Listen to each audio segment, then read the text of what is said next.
10번째 화요일. 결혼. 내가 아는 사람들은 거의 누구나 결혼 문제로 시달렸다. 누구는 결혼하느라 골치를 앓고 또 누구는 이혼하느라 골치를 앓고, 우리 세대는 늪에 사는 악어랑 씨름하듯 구속이라는 것과 실랑이를 벌이는 듯했다. 결혼식에 참석해서 신랑 신부를 축하해 주었는데 몇 년 후 어느 레스토랑에서 그 신랑이 더 젊은 여자랑 앉아있는 것을 목격하는 일이 다반사였다. 그는 내게 그 여자를 친구라고 소개하면서 자네도 알지? 우린 이런저런 이유로 별거 중이라네 라는 말들을 늘어놓았다.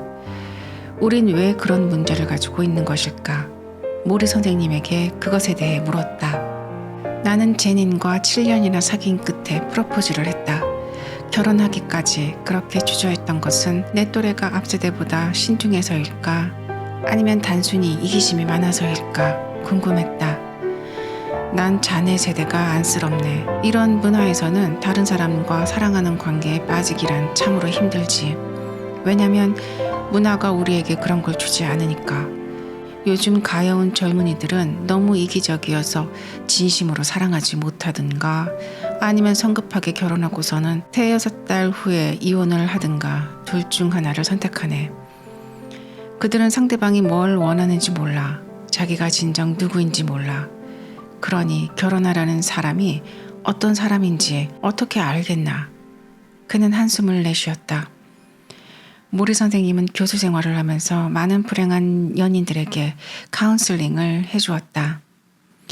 사랑하는 일은 참으로 중요한데 그렇게 되어버리니 슬픈 일이야. 특히 나 같은 처지에 처하면 건강하지 못한 때는 사랑하는 이가 얼마나 중요한지 잘 알잖아. 친구도 물론 좋지만 가족처럼 밤에 기침을 쏟아내느라 잠을 이루지 못할 때 밤새 함께 있어주면서 위로도 해주고 도와주려고 애쓰지는 않지. 샬럿과 모리 부부는 학생 때 만나 44년 동안 부부로 함께 살았다. 샬럿이 약을 먹어야 한다고 알려주거나 들어와서 그의 목을 문질러주고 아들 이야기를 할 때 부부가 함께 있는 것을 봤다. 그들은 한 팀으로 움직였다. 힐끗 보기만 해도 상대방이 무슨 생각을 하는지 알았다. 샬럿은 남편과는 달리 사적인 생활을 좋아했다. 모리 선생님이 아내를 얼마나 존중하는지 난 잘 알았다. 이따금 대화를 할 때 선생님은 그 일을 밝히면 샬럿이 언짢아 할지 몰라서 라면서 대화를 마무리 짓곤 했다. 모리 선생님이 뒤로 빼는 경우는 그때뿐이었다. 살면서 결혼에 대해 많이 배웠지. 그건 시험 보는 것과 같아. 자기가 누구인지, 상대방은 누구인지, 둘이 어떻게 맞춰갈 것인지 탐색해가는 과정이라고 할 수 있어. 결혼 생활을 제대로 하기 위해서 알아야 될 규칙 같은 게 있나요? 모리 선생님은 미소 지었다. 그렇게 간단한 게 아니라네 미치. 저도 알아요. 하지만 사랑과 결혼에 대한 진실이라고 할 만한 몇 가지 규칙은 있네. 상대방을 존중하지 않으면 큰 문제가 그들 사이에 닥칠지도 모른다. 타협하는 방법을 모르면 문제가 커진다. 두 사람 사이에 일어나는 일을 터놓고 이야기하지 못하면 더 큰 문제가 생긴다. 그리고 인생의 가치가 서로 다르면 엄청난 문제가 생긴다는 사실이야.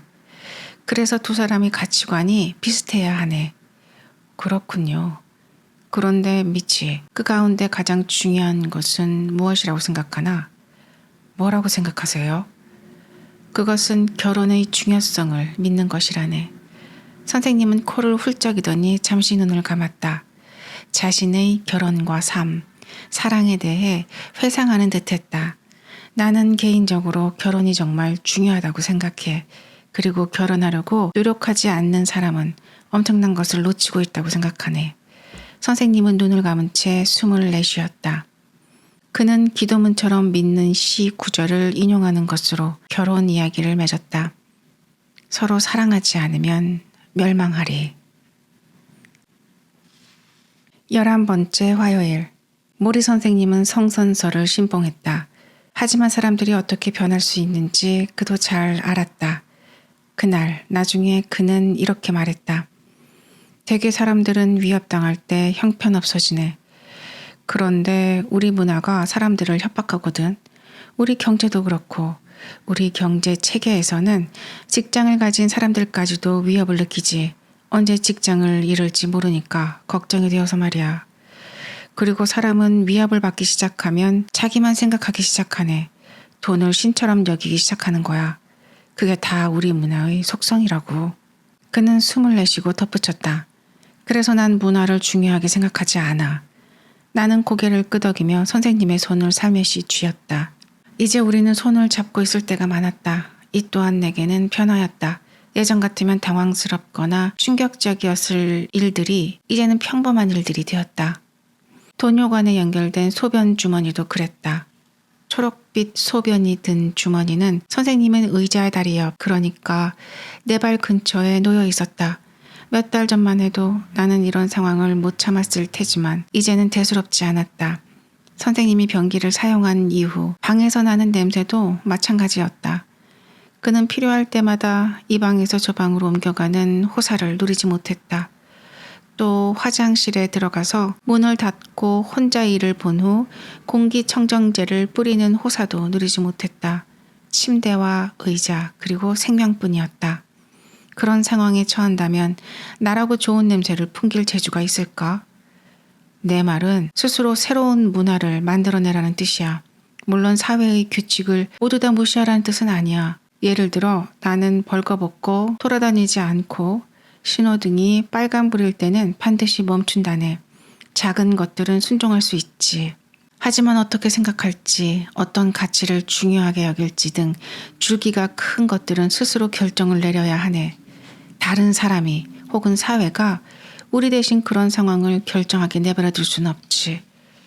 그는 숨이 찬지 긴 숨을 내쉬고 말을 이어갔다. 나를 보라고. 지금쯤 나는 당황해서 쩔쩔매야겠지. 내 발로 걷지도 못하고 내 손으로 엉덩이를 닦을 수도 없으니 어떤 날 아침 일어나면 정말 울고 싶네. 그런데 거기에는 본원적으로 당황해하거나 부끄러워할 것이 없거든. 난 새삼스레 선생님이 대단하다는 생각이 들었다. 모든 여자들이 날씬하지 않은 것이나 모든 남자들이 부자가 아닌 것도 마찬가지야. 그런 것은 문화가 우리에게 믿게 강요한 것들이야. 그런 건 믿지도 말게. 나는 선생님에게 더 젊었을 때 왜 다른 곳으로 옮겨가지 않았냐고 물었다. 어디로? 모르겠어요. 남미나 뉴기니나 미국처럼 이기적이지 않은 곳으로요. 어떤 사회든 나름대로 문제는 있지. 그가 눈썹을 찢겼던 모습은 마치 어깨를 으쓱하는 것 같았다. 선생님은 말을 이었다. 달아난다고 해서 해결될 일이 아니라고 생각해. 자기가 사는 곳에서 자기의 문화를 창조하려고 노력해야지. 보자고. 어디 살든지 우리 인간의 최고 단점은 근시안이라는 점이야. 우리는 어떻게 될 수 있는지 보지 못해. 우리의 잠재력을 보고 우리를 넓힐 수 있는 데까지 쭉쭉 넓혀가야 하는데 그러지 못하지. 한데 이제 난 내 것을 갖고 싶다라고 말하는 사람들이 넘쳐나게 되면 결국 몇몇이 모든 것을 차지하게 되고 그러면 가난한 자들이 들고 일어나네.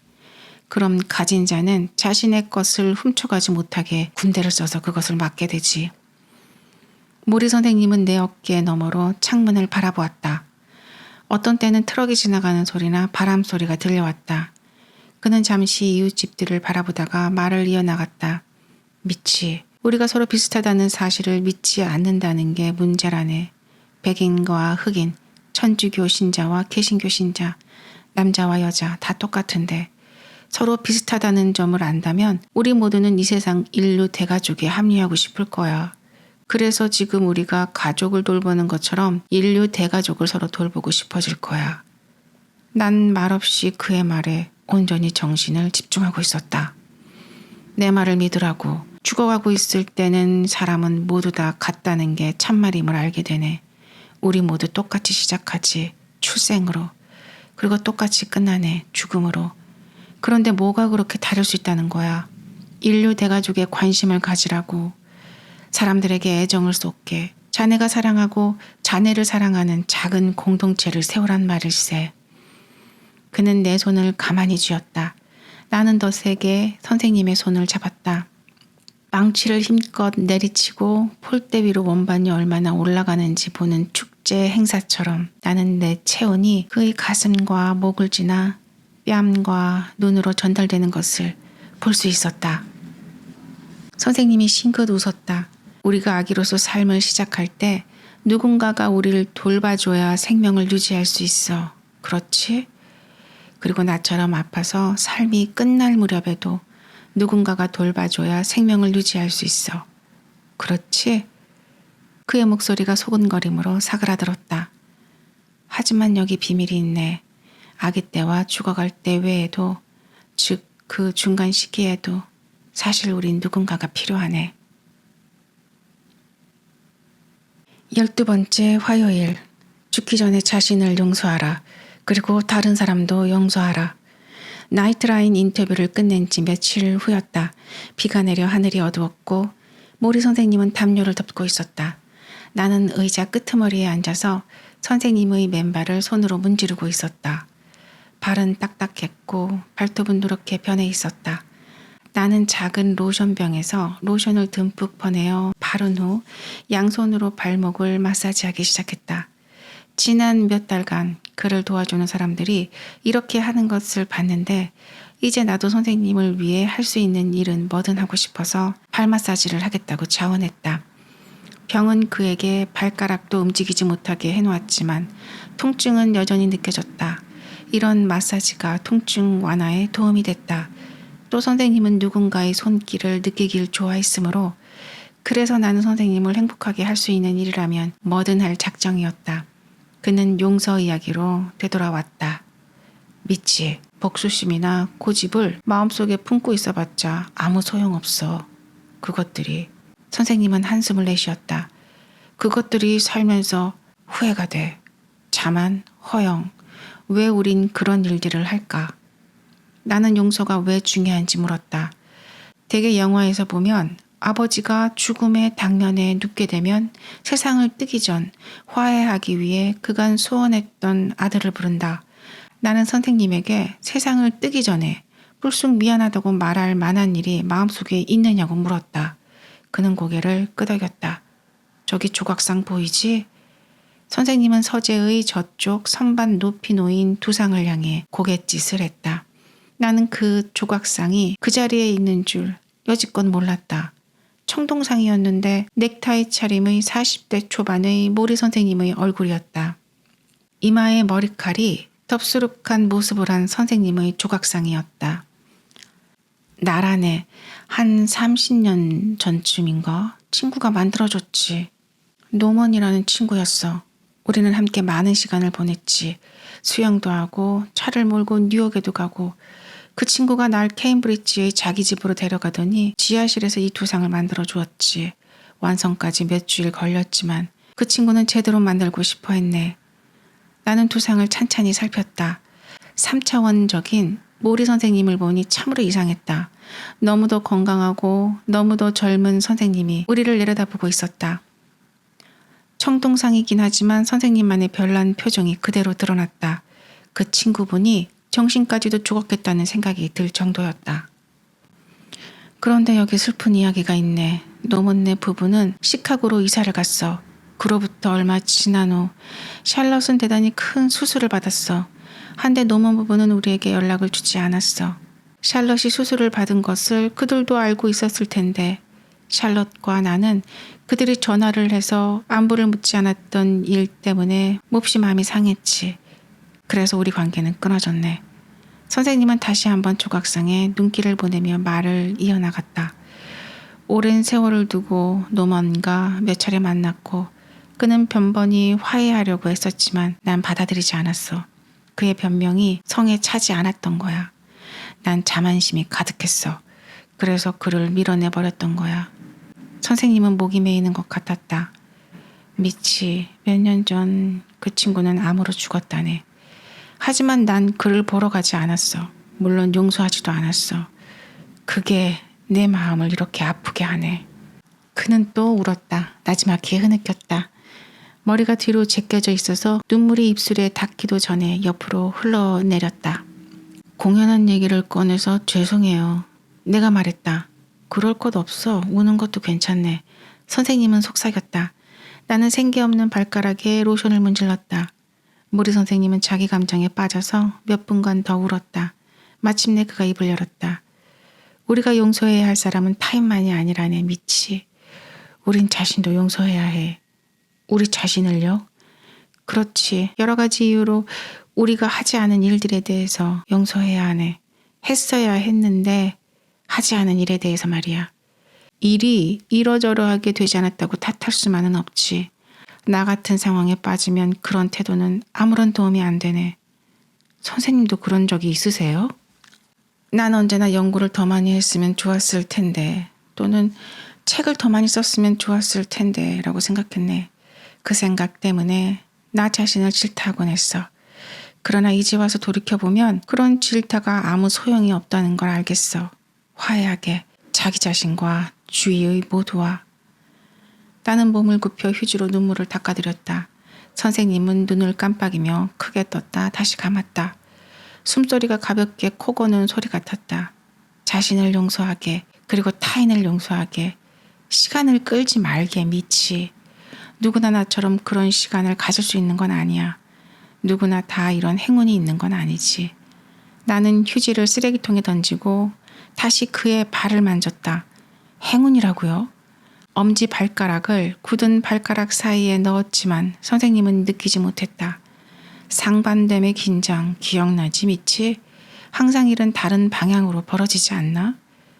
기억나요. 차츰 줄어드는 시간이 아쉽긴 하지만 이런 시간이 주는 일을 바로잡을 기회가 귀하게 여겨진다네.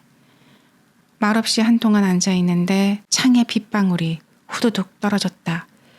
그의 뒤쪽에는 여전히 히비스커스 화분이 놓여 있었다. 작지만 단아한 꽃.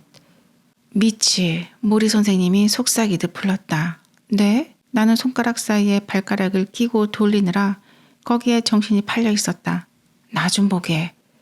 고개를 드니 말할 수 없이 강렬한 눈빛으로 선생님이 날 보고 있었다. 자네가 왜 내게 돌아왔는지 난 잘 몰라. 하지만 이 말만은 하고 싶군. 내가 만약 아들을 한 명 더 가질 수 있다면 그게 자네였으면 좋겠어. 나는 눈을 내리깔고 죽어가는 살 사이에 손가락을 넣고 문질렀다. 순간 두려운 마음이 들었다. 선생님의 말을 인정하면 진짜 우리 아버지를 배반하게 되는 것 같아서.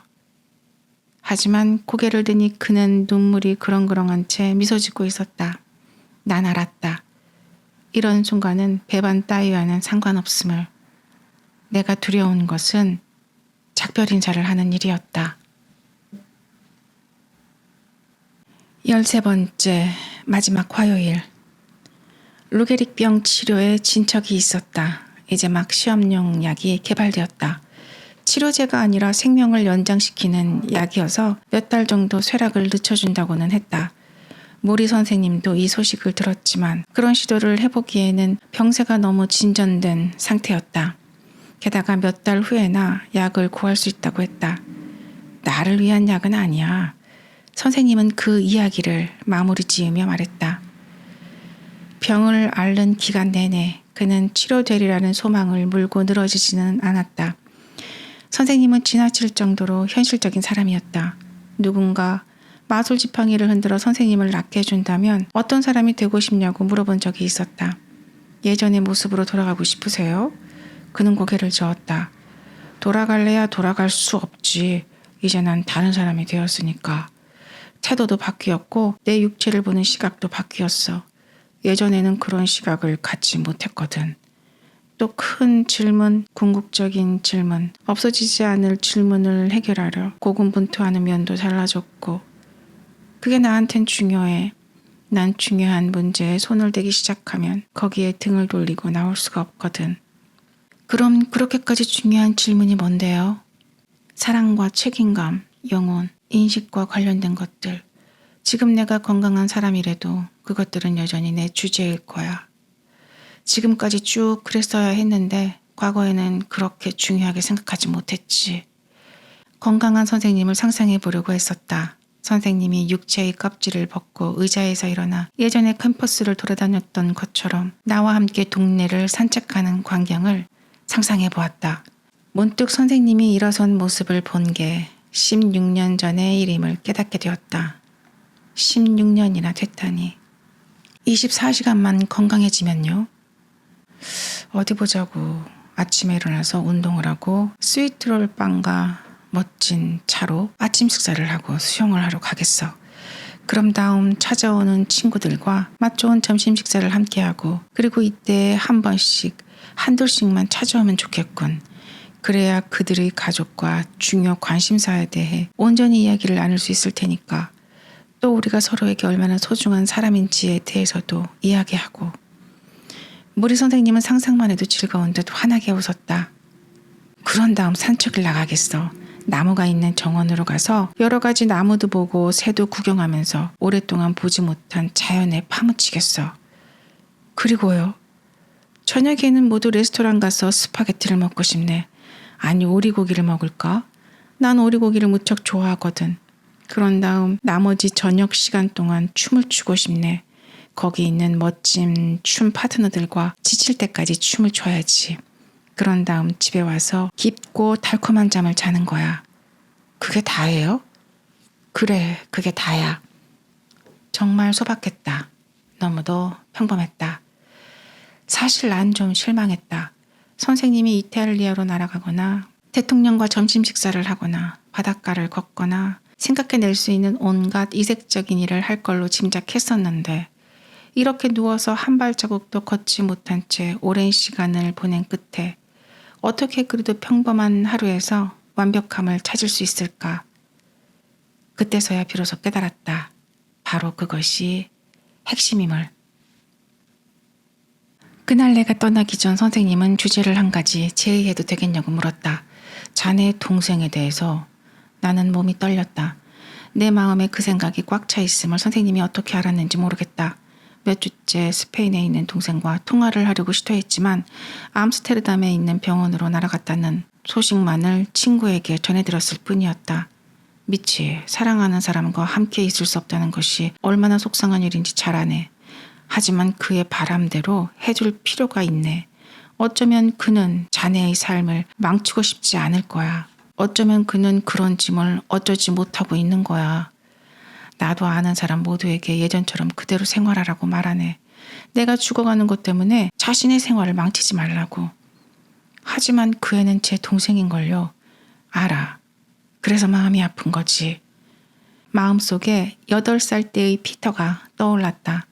곱슬거리는 금발머리가 새둥지를 튼 모습의 그 애가, 또 바지 무릎팍에 잔뜩 풀물을 들어가지고 우리가 집 옆 마당에서 레슬링을 벌이던 모습도 떠올랐다.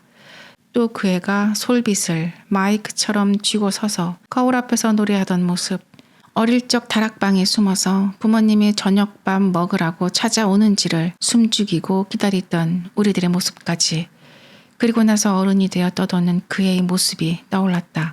수척하게 마른 모습, 화학요법을 받느라 뼈만 앙상한 얼굴. 선생님, 동생은 왜 저를 만나고 싶어 하지 않을까요? 내가 물었다. 내 노은사는 한숨을 내쉬었다. 인간관계에는 일정한 공식이 없네. 양쪽 모두가 공간을 넉넉히 가지면서 넘치는 사랑으로 협상을 벌여야 하는 것이 인간관계라네. 두 사람이 무엇을 원하는지, 무엇이 필요한지, 무엇을 할 수 있으며 또 각자의 삶이 어떤지. 협상이라고요? 사업에서 사람들은 서로를 이기기 위해 협상을 벌이네. 원하는 것을 얻기 위해 협상을 하네. 어쩌면 자네가 거기에 너무 익숙해졌는지도 몰라. 하지만 사랑은 다르다네. 자기 상황뿐 아니라 다른 사람의 상황에도 마음을 쓸 때 바로 그게 진정한 사랑이지. 진정한 사랑이요? 나는 힘없이 따라했다. 자네는 동생이랑 특별한 시간을 보냈지. 한데 이제 그와 함께했던 것을 누리지 못해. 물론 되돌리고 싶겠지.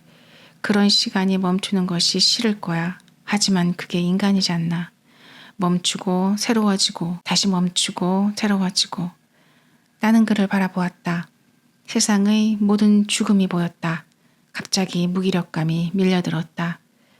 자넨 분명히 동생에게 돌아가는 방법을 찾아낼 거야. 선생님이 말했다. 어떻게 아세요? 그가 미소 지었다. 자넨 날 찾았잖아. 안 그래?